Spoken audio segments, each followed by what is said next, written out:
اس نے دوستی سے منع کیا تو میں نے اسے شادی کی آفر کی، اس نے پھر بھی منع کر دیا۔ میں اپنی انا کو مار کر خاموش ہو گیا، اپنے خالص جذبات اس پر ظاہر کیے، پر اب اس نے مجھ پر ہاتھ اٹھا کر بہت بڑی غلطی کی ہے۔ روحان ملک اس کو چھوڑنے والا نہیں۔ روحان نے کہتے ساتھ پاس پڑے شیشے کے ٹیبل پر پنچ مارا، ہاتھ سے خون کے فوارے چھوٹے۔ روحان پلیز تو خود کو تکلیف نہ دے، حارث نے اسے آگے بڑھ کر سمجھانا چاہا۔ رک جا، ادھر ہی رک جا، روحان نے اب ٹوٹے ہوئے ٹیبل پر ٹھوکر مارتے ہوئے کہا۔ حارث نے روحان کو آج سے پہلے اتنے غصے میں نہیں دیکھا تھا۔ وہ خاموشی سے باہر چلا گیا۔ میں تمہیں چھوڑوں گا نہیں زویا، میں تمہیں برباد کر دوں گا۔ روحان پنچنگ بیگ پر ایک زوردار پنچ رسید کرتے چیخا۔ حارث پریشان سا گھر کے اندر داخل ہوا، سامنے داجی، مورے اور سائرہ کو دیکھ حیران ہوا۔ السلام علیکم، آپ سب یہاں؟ حارث نے حیرانی سے پوچھا۔ کیوں لالا، ہم نہیں آ سکتے؟ سائرہ نے منہ بناتے کہا۔ نہیں، میرا وہ مطلب نہیں تھا، میں کہہ رہا تھا آپ نے آنے سے پہلے اطلاع نہیں دی۔ حارث داجی سے مخاطب ہوا۔ آپ نے کھانا وغیرہ کھایا کہ لگواؤں؟ حارث نے کہا۔ نہیں، ہم کھا چکے ہیں، تم آؤ بیٹھو، ہم ایک ضروری کام سے آئے ہیں، داجی نے جواب دیا۔ حارث داجی کے بغل گر ہو گیا۔ حارث کے بیٹھنے پر مورے نے بات شروع کی۔ بچے، بات اصل میں یہ ہے کہ ہم ہانیہ کے والدین سے ملنے آئے ہیں۔ تمہارے سردار بننے کے بعد تمہارے چچا رمشا کے رشتے کے لیے زور دے رہے ہیں۔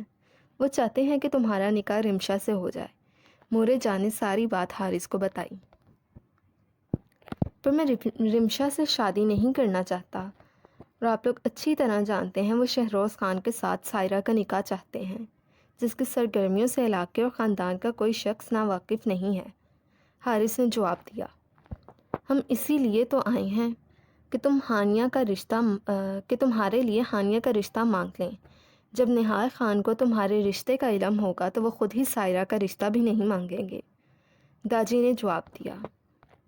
داجی، آپ کی بات ٹھیک ہے، لیکن ہانیہ ابھی چھوٹی ہے، وہ مجھ سے 6 سال چھوٹی ہے اور ابھی وہ پڑھ رہی ہے۔ حارث نے اپنی پریشانی کی وجہ بتائی۔ تمہاری مورے جان مجھ سے 8 سال چھوٹی ہیں، داجی نے مسکراتی نظروں سے مورے جان کی طرف دیکھتے کہا۔ مورے جان نے خود کو لاتعلق ظاہر کرنے کی بھرپور کوشش کی۔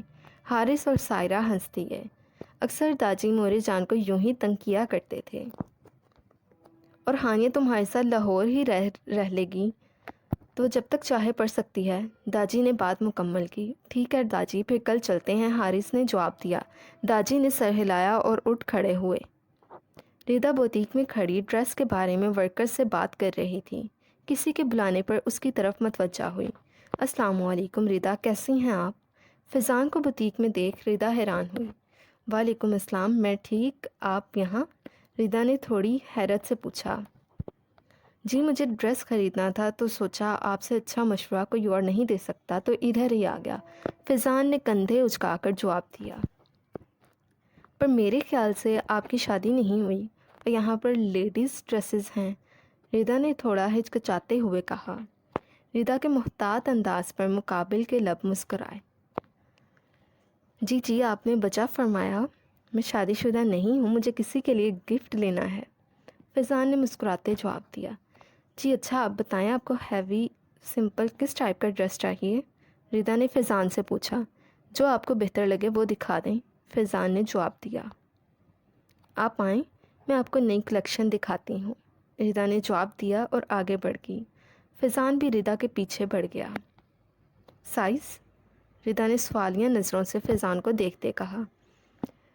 تقریباً آپ کا سائز ہی ہے، فضان نے سیریس انداز میں کہا اور ایک گولڈن رنگ کا ہینگ کیا ہوا سوٹ نکالا۔ سادہ سا ڈریس تھا، گلے پر گولڈن اور بلڈ ریڈ کے سٹونز کا کام ہوا تھا، ساتھ بلڈ ریڈ ہی دوپٹہ تھا۔ یہ پیارا لگ رہا ہے، فضان نے ستائشی نظروں سے سوٹ کو دیکھتے کہا۔ ریدا دل میں فضان کی پسند کو داد دیے بنا نہ رہ سکی، سوٹ واقعی ہی بہت نائس تھا۔ ریدا، مجھے آپ سے ایک فیور چاہیے، فضان نے ریدا کی طرف دیکھتے کہا۔ ریدا نے سوالیہ نظروں سے فضان کی طرف دیکھا۔ آپ یہ ڈریس پہن سکتی ہیں، پلیز انکار مت کیجیے گا، میں نے جن کے لیے لینا ہے وہ بھی بالکل آپ کی طرح اسمارٹ سی ہیں۔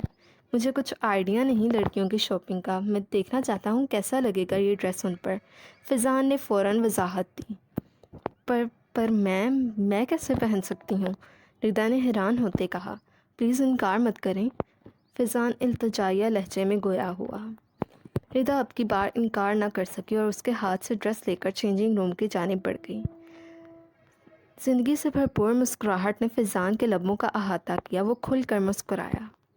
کچھ منٹ بعد ردا فضان کا پسند کیا ہوا سوٹ زیبدن کیے اس کے سامنے تھی۔ فضان محبوب سا اس نیلی آنکھوں والی کان سی گڑیا کو دیکھے گیا۔ ردا کو کسی بھی سنگھار کی ضرورت نہ تھی، وہ سادگی میں بھی غضب ڈھا رہی تھی۔ سر پر اچھے سے دوپٹہ جمایا گیا تھا، یوں محسوس ہو رہا تھا کہ سوٹ کی قیمت ردا کے پہننے کے بعد بڑھ گئی ہو۔ پرفیکٹ، فضان نے خوش ہوتے کہا۔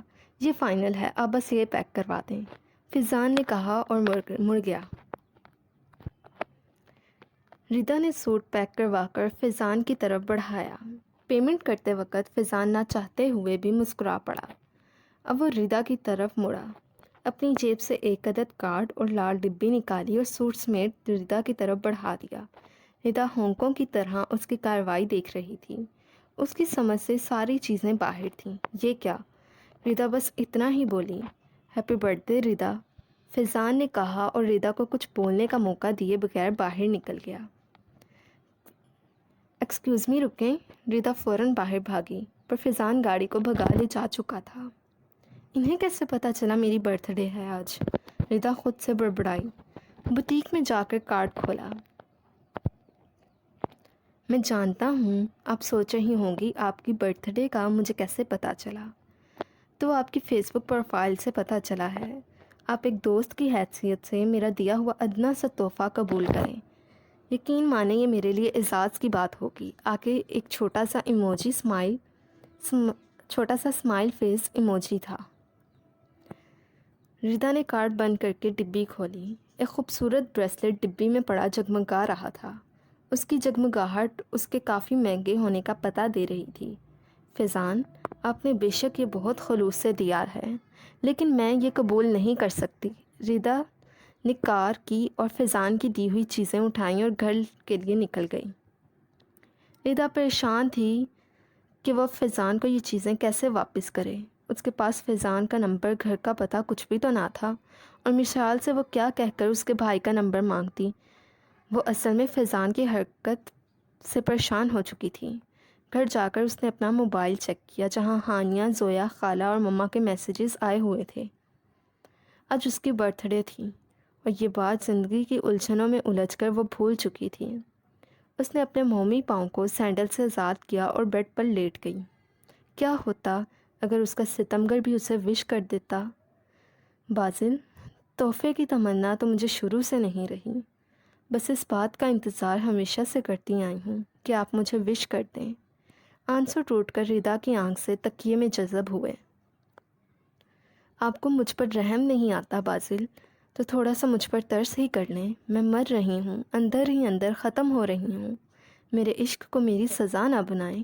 ردا تصور میں باسل سے مخاطب تھی، اس کی ہچکیاں بن چکی تھیں، آنسو زاروں قطار بہہ رہے تھے۔ ایک بار، صرف ایک بار مجھ سے پیار سے بات کر لیں۔ ردا مرنے سے پہلے آپ کے لہجے کی مٹھاس کو محسوس کرنا چاہتی ہے، جو صرف مشال کے لیے ہے۔ نہ جانے کب میری یہ خواہش پوری ہوگی۔ ردا نے بے بسی سے سوچا اور آنکھیں بند کر لیں، پر کون جانتا تھا یہ عشق اسے اپنے سے ہی نفرت کرنے پر مجبور کر دے گا، ردا کو اپنی ہی نظروں میں گرا دے گا۔ ایک اور دن باسل کی بے رخی سہتے تڑپتے ہوئے گزر گیا۔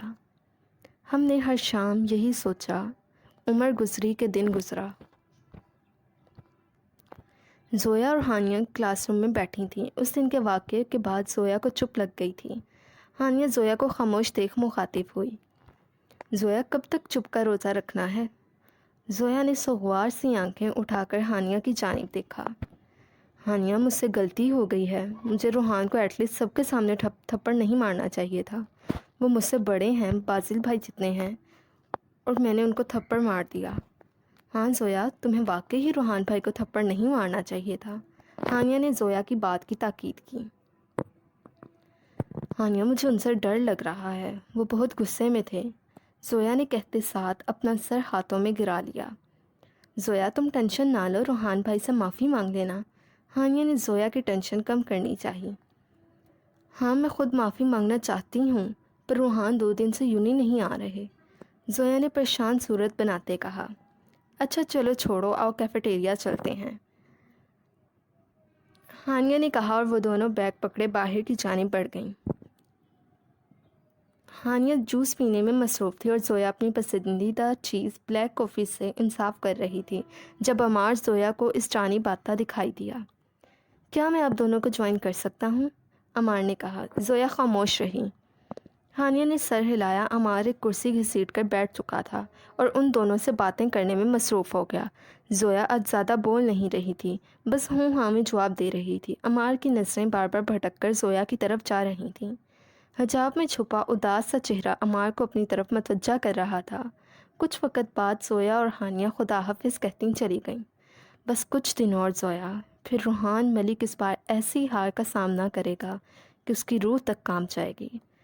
اب مجھ سے بھی اچھا بننے کا اور ناٹک نہیں ہو رہا۔ کیا کروں، تم خوبصورت ہی اتنی ہو، میں خود کو اس سے زیادہ کنٹرول نہیں کر سکتا، عمار نے دل میں سوچا۔ ہانیہ اور زویا گھر پہنچیں تو ڈرائنگ روم سے نکلتے حارث سائرہ کے ساتھ ان کے والدین کو نکلتے دیکھا۔ زویا اور ہانیہ حیرانی سے ایک دوسرے کی طرف دیکھنے لگیں۔ ہانیہ کو اپنے ارد گرد خطرے کی گھنٹی بجتی محسوس ہوئی۔ شازیہ بیگم کی نظر جب ہانیہ اور زویا پر پڑی تو انہوں نے دونوں کا تعارف کروایا۔ زویا اور ہانیہ نے سلام کیا۔ داجی اور مورے نے سلام کا جواب دیا۔ مورے جان نے ہانیہ کو اپنے پاس بلایا اور اس کا ماتھا چوما۔ ماشاءاللہ میری بچی تو بہت پیاری ہے۔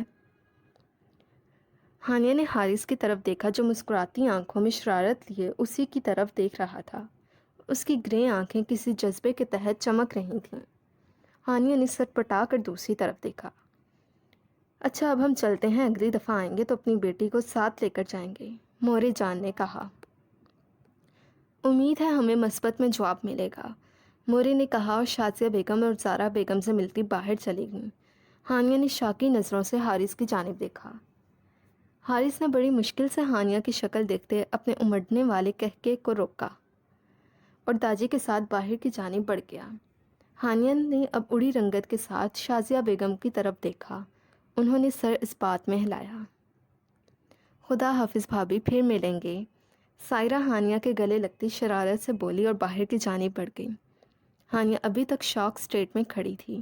ہانیہ کی حالت دیکھ زویا کی شرارتی رگ پھڑپھڑائی۔ سردارنی صاحبہ، اب اندر چلیں کہ آج ہی سردار صاحب کے ساتھ جانے کے ارادے ہیں؟ زویا نے شرارت سے کہا۔ چپ کرو زویا، خبردار جو مجھے ایسے کسی لقب سے بلایا، خون پی جاؤں گی میں تمہارا، ہانیہ نے چڑھتے ہوئے کہا۔ جانے من، خون تو اب تم اپنے سردار کا پینا، مجھ معصوم کو کیوں قتل کرنے کا ارادہ ہے؟ زویا نے کہا۔ بنو رے بنو میری چلی سسرال کو، اکھیوں میں پانی دے گئی، دعا میں میٹھی گڑدھانی دے گئی، زویا گنگناتے ہوئے اندر کی جانب بڑھی۔ ہانیہ نے غصے سے سرخ پڑتے پاس پڑے گلدان سے پھول نکال کر زویا کی طرف پھینکے۔ ادھر آؤ زویا کی بچی، میں بتاتی ہوں، ہانیہ نے تپ کر کہا۔ ارے جانی، بچیاں تو اب تمہاری ہوں گی اور میں خالہ بنوں گی، زویا نے بتیسی کی نمائش کرتے کہا اور اپنے کمرے میں دوڑ لگا کر دروازہ بند کر لیا۔ وہ جانتی تھی ہانیہ نے اب کی بار پھول نہیں گلدستہ اس کے سر میں مارنا ہے۔ پیچھے ہانیہ دانت کچکچاتی کلس کر رہ گئی۔ رات کو ہانیہ پڑھائی میں مصروف تھی۔ جب دروازہ کھولے ماجد صاحب اور شازیہ بیگم کمرے میں داخل ہوئیں۔ ہانیہ نے انہیں دیکھ کتابیں بند کی اور مسکرا دیں۔ کیا کر رہی ہے میری بیٹی؟ ماجد صاحب نے ہانیہ کے سر پر پیار دیتے کہا۔ کچھ نہیں بابا جان، بس پڑھ رہی تھی، آپ لوگ آئیں بیٹھیں، ہانیہ نے جواب دیا۔ بیٹا ہم آپ سے ایک بہت ضروری بات کرنے آئے ہیں، شازیہ بیگم نے کہا۔ جی ماما بتائیں، ہانیہ نے ادب سے جواب دیا۔ بیٹا سائرہ کے بھائی حارث خان کا رشتہ آیا ہے تمہارے لیے۔ مجھے اور تمہارے بابا کو رشتے میں کوئی برائی نظر نہیں آئی۔ ہانیہ کا رنگ ایک دم پیلا پڑا۔ بلکہ ہمیں اپنی بیٹی کی قسمت پر رشک ہے، اتنے اونچے گھرانے سے میری گڑیا کا رشتہ آیا ہے، ہم ایک بار آپ کی رائے پوچھنا چاہتے ہیں۔ ایک کے بعد ایک آنسو ہانیہ کی آنکھوں سے بہنے لگا۔ شازیہ بیگم اور ماجد صاحب ایک دم بکھلائے۔ ارے کیا ہوا ہے میری ڈول کو؟ ماجد صاحب نے ہانیہ کو اپنے سینے سے لگاتے پوچھا۔ میں ابھی شادی نہیں کرنا چاہتی، مجھے ابھی پڑھنا ہے۔ ہانیہ نے یہ بتانے سے قاصر تھی کہ اسے سردار حارث خان سے خوف آتا ہے۔ اس کا جنونی انداز ہانیہ کے لیے تکلیف کا باعث بنتا ہے، سو اس نے پڑھائی کا بہانہ بنایا۔ ہانیہ بیٹا، اس میں رونے کی کیا بات ہے؟ ہم کون سا کل ہی آپ کی شادی کرنے لگے ہیں؟ ہم وہی کریں گے جو ہماری بیٹی کہے گی، ماجد صاحب نے آرام سے کہا۔ ہانیہ نے بے یقینی سے ماجد صاحب کے سینے سے سر اٹھا کر انہیں دیکھا۔ آپ سچ کہہ رہے ہیں؟ اس نے تصدیق چاہی۔ ہاں بھئی، جو ہماری بیٹی کہے گی وہی کریں گے ہم۔ میں نے شادی نہیں کرنی، ابھی میں نے اپنی ڈگری کمپلیٹ کرنی ہے، ہانیہ نے چمکتی آنکھوں سے کہا۔ ٹھیک ہے، چلو اب ہم چلتے ہیں، آپ پڑھو، شازیہ بیگم نے کہا، اور ماجد صاحب اور شازیہ بیگم کمرے سے باہر نکل گئے۔ ماجد، آپ کو نہیں لگتا حارث کا رشتہ بہت اچھا ہے ہماری ہانیہ کے لیے؟ وہ ابھی بچی ہے، نادانی میں کہہ رہی ہے، اور رہی بات تعلیم کی تو شادی کے بعد بھی ہانیہ کو پڑھانے کے لیے تیار ہیں۔ بیگم، میں نے محسوس کیا ہے ہانیہ کے چہرے پر حارث کا نام سن کر ڈر واضح تھا۔ زندگی اس نے گزارنی ہے، ہم اس کے فیصلے کو نظر انداز نہیں کر سکتے، اور شادی ایک بہت بڑی ذمہ داری ہے۔ حارث کوئی عام انسان نہیں، ایک سردار ہے۔ اگر ہانیہ کی شادی حارث سے ہوتی ہے تو وہ کسی عام شخص کی نہیں، ایک سردار کی بیوی بنے گی۔ اس پر عام لڑکی سے زیادہ ذمہ داریاں ہوں گی۔ ہماری بچی اس سب کے لیے ابھی بہت چھوٹی ہے۔ ماجد صاحب نے شازیہ بیگم کو وہ باتیں سمجھائیں جو ان کے دماغ میں چل رہی تھیں۔ کہہ تو آپ ٹھیک رہے ہیں، میں کل ہی ان کو فون کر کے انکار کر دوں گی، یہ نہ ہو وہ ہماری خاموشی کو ہاں سمجھ لیں، شازیہ بیگم نے کہا۔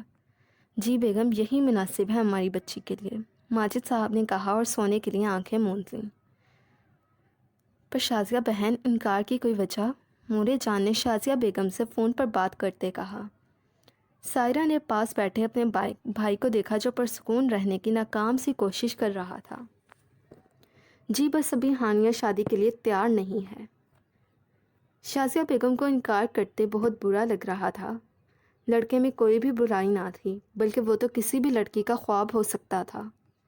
چلیں ٹھیک ہے، پھر بعد میں بات ہوتی ہے، مورے جان نے کہا، اور فون بند کر دیا۔ حارث نے سوالیہ نظروں سے مورے جان کی طرف دیکھا۔ داجی بھی مورے جان کی بات کرنے کے منتظر تھے۔ ہانیہ نے رشتے سے انکار کر دیا ہے، وہ بھی شادی نہیں کرنا چاہتی، مورے جان نے بتایا۔ مورے، اب کچھ دن بعد ایک بار پھر ان سے بات کرنا، اس بار ہانیہ انکار نہیں کرے گی، حارث نے کہا، اور وہ کسی کی سنے بغیر یونی کے لیے نکل گیا۔ دیکھ رہے ہیں اپنے ثبوت کو، یقیناً ہانیہ کو کچھ کہے گا، مجھے لگتا ہے اس بچی نے بھی اس کی وجہ سے انکار کیا ہے۔ آج ردا کی طبیعت صبح سے ہی خراب تھی، اس لیے وہ بوتیک بھی نہیں گئی تھی۔ ردا لاؤنج میں صوفے کی پشت کے ساتھ سر ٹکا کر بیٹھی تھی۔ مشال صبح ہی اپنے میکے چلی گئی تھی۔ ردا، بازل نے ردا کو پکارا۔ ردا نے اپنی سرخ آنکھوں کو بمشکل کھولتے بازل کو سوالیہ نظروں سے دیکھا۔ میں کچھ کام سے باہر جا رہا ہوں، کچھ دیر تک آ جاؤں گا، ڈور لوک رکھنا، مشال بھی گھر پر نہیں ہے۔ ردا نے اپنی بند ہوئی آنکھوں کو بمشکل کھولتے سر اسبات میں ہلایا اور واپس صوفے پر ٹکا دیا۔ بازل کو ردا کی طبیعت خراب لگی، لیکن وہ سر جھٹک کر باہر کی جانب بڑھ گیا۔ ردا نے دوائی کھائی اور صوفے پر ہی لیٹ گئی۔ ابھی اس کی آنکھ لگے کچھ ٹائم ہی ہوا تھا کہ گھنٹی کی آواز سے وہ اٹھ بیٹھی۔ اپنے گھومتے سر کو بمشکل سنبھالتی اٹھی اور دروازہ کھولا۔ دروازے میں فیضان کو کھڑے دیکھا۔ السلام علیکم، کیسی ہیں آپ؟ فیضان نے کہا۔ میں ٹھیک، آپ اس وقت یہاں؟ ردا نے خود کو ہوش میں رکھنے کی کوشش کرتے کہا۔ جی آپ مشال کو بلا دیں، اس نے صبح میسج کیا تھا کہ واپسی پر اس کو لیتا گھر جاؤں۔ فیضان نے اپنے آنے کا مقصد بتایا۔ بازل آج گھر پر تھے تو وہ صبح بازل کے ساتھ گھر چلی گئی ہیں۔ ردا نے اٹک اٹک کر بات مکمل کی اور سر تھام لیا۔ ردا، آپ ٹھیک تو ہیں؟ فیضان کو ردا کی حالت دیکھ تشویش ہوئی۔ فیضان آگے کچھ بولتا کہ ردا کا وجود ڈھیلا پڑ گیا۔ اس سے پہلے ردا زمین بوس ہوتی، فیضان نے اسے اپنی باہوں میں تھام لیا۔ ردا یو آر آل رائٹ؟ فیضان نے اس کے گال تھپ تھپاتے کہا، مگر بے سود۔ ردا اب بھی ہوش و حواس سے بیگانہ تھی۔ فیضان نے اسے اپنی باہوں کے حصار میں لیا اور لاؤنج میں لا کر صوفے پر لٹا دیا۔ کچن سے پانی سے بھرا گلاس لا کر ردا کے چہرے پر پانی کے چھینٹے پھینکے۔ فیضان تھوڑا سا اس پر جھکے ردا کو ہوش لانے کے لیے اس کے گال تھپ تھپانے لگا۔ کچھ سیکنڈز بعد ردا نے آنکھیں کھولیں۔ وہ اپنے اوپر جھکے فیضان کو اجنبی نظروں سے دیکھنے لگیں۔ وہ اب بھی مکمل طور پر اپنے حواس میں نہیں تھی۔ یہ کیا ہو رہا ہے یہاں؟ بازل جو گھر کا دروازہ کھلا دیکھ فوراً اندر آیا تھا، فیضان کو ردا کے اوپر جھکے غصے کی شدت سے دھاڑا۔ بازل کی دھاڑ سن کر فیضان سیدھا ہوا۔ فیضان کچھ کہتا کہ بازل خطرناک تیور لیے ردا کی طرف بڑھا اور اس کے بالوں سے جکڑ کر کھڑا کیا۔ ردا جو پہلے ہی بخار میں تپ رہی تھی، بازل کی مضبوط پکڑ پر سسک اٹھی۔ زبان بولنے سے قاصر تھی، ٹانگیں ساتھ دینے سے انکاری تھیں، آنکھیں بند ہو رہی تھیں۔ کیا گل کھلا رہی ہو میرے گھر میں؟ بازل چیخا۔ ردا نے کچھ بولنا چاہا مگر بے سود۔ بازل کی پکڑ سے سر میں شدید ٹیسیں اٹھ رہی تھیں۔ بے بسی سے ردا کی آنکھوں سے آنسو ٹپکنے لگے۔ ردا کی کان جیسی آنکھوں سے آنسو ٹپکتے دیکھ فیضان نے بھسم کر دینے والے انداز سے بازل کو گھورا۔ ردا کا کچھ نہ بولنا بازل کو طیش دلا گیا۔ بازل نے فیضان کی پرواہ کیے بغیر اپنا ہاتھ ردا کو تھپڑ مارنے کے لیے فضا میں بلند کیا۔ فیضان جو کب سے ضبط کے ساتھ کھڑا بازل کی گھٹیا باتیں سن رہا تھا، ردا کے ساتھ بازل کا سخت رویہ دیکھ رہا تھا۔ بازل کے ہاتھ اٹھانے پر اس کی برداشت ختم ہوئی۔ اس سے پہلے بازل کا بھاری ہاتھ ردا کے گال کو سرخ کرتا، فیضان نے بازل کا ہاتھ ہوا میں ہی روک کر دور جھٹکا۔ بازل نے کھا جانے والی نظروں سے فیضان کی طرف دیکھا۔ بس بہت ہوا بازل، اب دھاڑنے کی باری فیضان کی تھی۔ میں تمہیں ایک ایجوکیٹڈ ویل مینرڈ انسان سمجھتا تھا، پر آج پتہ چلا ہے تم دوسرے مردوں کی طرح ٹپیکل سوچ کے مالک ہو۔ فیضان نے تنفر سے کہا، بیوی پر حق جمانا تو تم جیسوں کو خوب آتا ہے، پر ان کا خیال رکھنا تم لوگ نہیں جانتے۔ یہ میرا اور میری بیوی کا معاملہ ہے، تم بیچ میں نہ پڑو فیضان۔ بازل نے سرد لہجے میں فیضان سے کہا۔ کون سی بیوی بازل؟ مجھے نہیں لگتا تم اسے اپنی بیوی سمجھتے ہو۔ ہاں، پر کام کرنے والی نوکرانی یا اپنی غلام ضرور سمجھتے ہو۔ تم کیا سمجھتے ہو ردا کے ساتھ تمہارا رویہ سب سے چھپا ہوا ہے؟ کیا کسی کو ردا کی آنکھوں میں تکلیف نظر نہیں آتی؟ تمہارے رویے میں ردا کے لیے بیزاریت اور نفرت تو میں اسی دن محسوس کر چکا تھا جب میں امی کے ساتھ تمہارے گھر آیا تھا۔ تم نہیں سمجھتے اسے اپنی بیوی تو کم سے کم کزن تو سمجھو، وہ بھی انسان ہے۔ تم مجھے یہ بتاؤ، کون سی بیوی میں اتنا حوصلہ ہوتا ہے کہ اپنے شوہر کا خود نکاح کروائے؟ مجھے بتاؤ بازل، کیا کوئی بیوی اپنے شوہر کی خوشی کو اتنا عزیز رکھتی ہے؟ بازل کی زبان کو قفل لگے تھے۔ فیضان صحیح ہی تو کہہ رہا تھا۔ بے شک مشال میری بہن ہے، لیکن وہ تم سے اتنی محبت کبھی نہیں کر سکتی جتنی محبت میں نے ردا کی آنکھوں میں تمہارے لیے دیکھی ہے۔ خوش قسمت ہو تم جو اللہ نے ردا جیسی لڑکی کو تمہاری شریک حیات بنایا ہے۔ میں نے ایک غیر ہوتے ہوئے اس کی آنکھوں میں تمہارے لیے خالص جذبات دیکھ لی ہے، اور تم شوہر ہوتے ہوئے بھی اپنے لیے محبت کے جلتے دیپ نہ دیکھ سکے۔ پر خیر، میں بھی کس سے کہہ رہا ہوں جو آنکھیں رکھتے ہوئے بھی اندھا ہے۔ مجھے مشال نے میسج کیا تھا اس کو گھر جاتے ہوئے لے جاؤں۔ یہاں آیا تو یہ نہ جانے کب کی بخار میں تپ رہی تھی جو بے ہوش ہو گئی۔ اس کو ہوش میں لانے کی کوشش کر رہا تھا جب تم نے اپنی چھوٹی سوچ کے مطابق غلط معنی اخذ کیا۔ غلطی تمہاری نہیں ہے، اصل میں تم جیسے مرد ہوتے ہی ایسے ہیں، خود بیوی کے ہوتے ہوئے بھی کسی اور سے محبت کر لیتے ہیں، اور بیوی غلط نہ بھی ہو تو اس کی کردار کشی کرنے کے بہانے ڈھونڈتے ہیں۔ فیضان بولنے پر آیا تو بازل کو شرمندگی کی گہرائیوں میں دھکیل دیا۔ بازل اور فیضان ابھی کوئی اور بات کرتے کہ دھب کی آواز سے پیچھے کی طرف مڑے۔ ردا جو کب سے خود کو ہوش میں رکھنے کی کوشش کر رہی تھی، ہمت جواب دینے پر لہرا کر زمین بوس ہوئی۔ فیضان اور بازل دونوں ردا کی طرف بڑھے۔ بازل نے فیضان کے پکڑنے سے پہلے ردا کو اپنی باہوں میں اٹھایا اور اس کے کمرے میں لے گیا۔ فیضان بھی بازل کے پیچھے ہی آ گیا۔ شکریہ فیضان، تم جاؤ، میں دیکھ لوں گا، بازل نے کہا اور ڈاکٹر کو کال ملانے لگا۔ فیضان کو اب اپنا رکنا بے معنی لگا۔ ردا کا شوہر، اس کا محرم اس کے پاس تھا، سو وہ خدا حافظ کرتا چلا گیا۔ یہ بات علیحدہ تھی، وہ ردا کے لیے اپنے دل میں کچھ ایسا محسوس کرتا تھا جو آج سے پہلے کسی اور کے لیے نہیں کیا تھا۔ ڈاکٹر ردا کو چیک کر جا چکا تھا۔ ویکنس اور سٹریس کی وجہ سے اس کی طبیعت خراب ہوئی تھی۔ ردا اب دوائیوں کے زیر اثر سو رہی تھی۔ بازل بھی ردا کے پاس بیڈ پر بیٹھ گیا۔ بازل کی نگاہ بھٹک کر ردا کے چہرے کی طرف گئی۔ نیلی آنکھوں پر اس وقت گھنی پلکیں سایہ فگن تھیں۔ چہرے پر معصومیت ہی معصومیت تھی۔ بازل ردا کے آبشار جیسے سنہرے بالوں کو اپنی انگلیاں آہستگی سے چلانے لگا۔ ایک عجیب کشش کے تحت وہ ردا کی طرف کھنچا چلا جا رہا تھا۔ بازل کی نظر ردا کے ہاتھ پر پڑی جہاں جلنے کا زخم مکمل ٹھیک نہ ہوا تھا۔ بازل نے ردا کا ہاتھ تھاما اور اپنے لبوں سے لگا گیا۔ یہ امر اتنا غیر متوقع تھا کہ بازل خود بھی حیران ہوا۔ ردا اس وقت اگر ہوش میں ہوتی تو بازل کو اتنی سی مہربانی پر ہی سجدہ ریز ہو جاتی اور خدا کا شکر کرتی، پر وہ بازل کی دیوانی اس وقت ہوش و حواس سے بیگانہ پڑی تھی۔ بازل کافی دیر تک ردا کے کمرے میں رہا، پھر اپنے کمرے کی جانب بڑھ گیا۔ وہ نہیں چاہتا تھا ردا اس کو اپنے کمرے میں دیکھ کوئی خوش فہمی پا لے۔ ردا دوائیوں کے زیر اثر تھی، اس نے اب شام کو ہی اٹھنا تھا۔